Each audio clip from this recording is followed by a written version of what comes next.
అచ్చమైన, స్వచ్ఛమైన నిజమైన ప్రేమికులకు ప్రేమికుల దినోత్సవ శుభాకాంక్షలు. ప్రేమంటే త్యాగం, ప్రేమంటే నిస్వార్థం, ప్రేమంటే సహనం, ప్రేమంటే నిష్కల్మషం. ప్రేమను పొందడానికి, ప్రేమ పెళ్లి చేసుకోవడానికి, ఆ ప్రేమ పెళ్లిని కడదాకా నిలపడానికి మహాసముద్రాన్నే ఎదురీది గెలిచాను.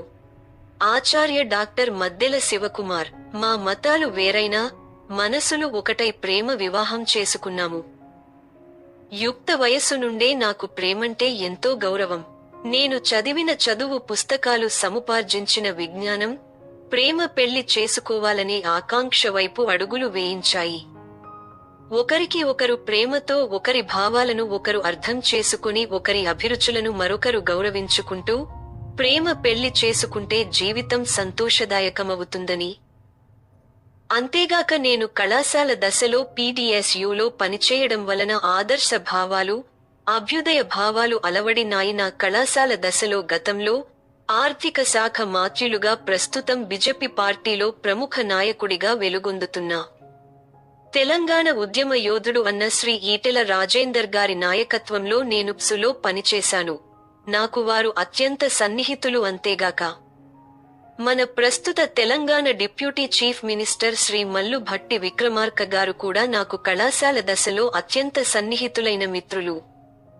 కట్నం తీసుకోకుండా పేద అమ్మాయిని అభ్యుదయ వివాహం చేసుకోవాలని ప్రగాఢమైనటువంటి మహదాశయంతో ముందుకు సాగుతున్న రోజుల్లో నా భార్య అంటే నా సతీమణి శ్రీమతి ఎస్తేర్ రాణి సింగరేణి ప్రధాన ఆసుపత్రిలో పరిచయం కావడం జరిగింది. ఆ సమయంలో నేను బూరె బుగ్గల, అందచందాల దృఢకాయంతో సినీ నటుడు సుమన్ లాగా ఉన్నానని అందరూ నన్ను పొగిడేవారు. మా పెద్దన్నయ్య మద్దెల ధనరాజ్ స్పాంజ్ చేయడంలో టెక్నికల్ అసిస్టెంట్ గా పనిచేస్తూ ఉండేవాడు. అన్న స్నేహితులు నన్ను చూసి అబ్బాయి చాలా అందంగా ఉన్నాడు అని ఆంధ్ర నుండి సంబంధాలు తెచ్చారు. 5 నుండి 10 లక్షలు కట్నం కూడా ఇస్తామని ఆ రోజుల్లోనే చెప్పారు. అయినా వాటికి నేను ప్రాధాన్యత ఇవ్వకుండా నా మనసుకు నచ్చిన, నేను మెచ్చిన ఎస్తేరు రాణిని ప్రేమ వివాహం చేసుకున్నాను. ముందుగా నా ప్రేమను గురించి ఆమెకు తెలిపి, నా భావాలు, అభిరుచులు తెలియజేసి, నేను సుప్రీం హీరో చిరంజీవికి గొప్ప వీరాభిమానిని అని కూడా తెలియజేశాను. దాదాపు 1 సంవత్సరం ఆమె గ్రీన్ సిగ్నల్ కొరకు ఎదురు చూశాను. 2 ఆ తర్వాత ఆమె అంగీకరించినాక మా ప్రేమ విషయానికి ఇటు నా కుటుంబ సభ్యులకు, అటు ఆమె కుటుంబ సభ్యులకు కూడా నేను వెళ్లి తెలియజేశాను. మతాలు వేరని వారు ససేమిరా ఒప్పుకోకుండా మమ్మల్ని తృణీకరించారు.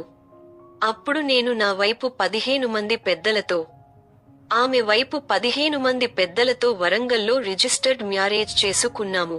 సెప్టెంబరు 12, 1986లో ప్రారంభమైన మా ప్రేమ 1988 నవంబరు 14 చాచా నెహ్రూ పుట్టినరోజు మా పెళ్లి రోజు.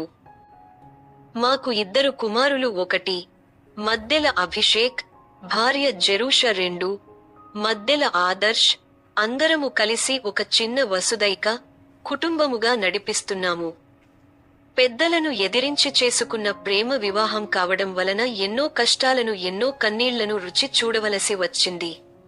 ప్రేమ అనే మహాసముద్రంలో ప్రవేశించి దానిలోని కెరటాలను, ఉప్పెనలను, మహా కల్లోలాలను ఎదుర్కొని ఎదురీది ప్రేమ, సహనం, త్యాగం, స్వార్థం లేకుండా, ప్రతిఫలాన్ని ఆపేక్షించకుండా, ఎదుటివారి సంతోషాన్ని కోరుకుంటూ మనోధైర్యంతో, ఈ లక్షణాలనే ఆయుధాలుగా ప్రతికూల పరిస్థితులతో పోరాడి ప్రేమ జగజ్జేతగా నిలిచాను.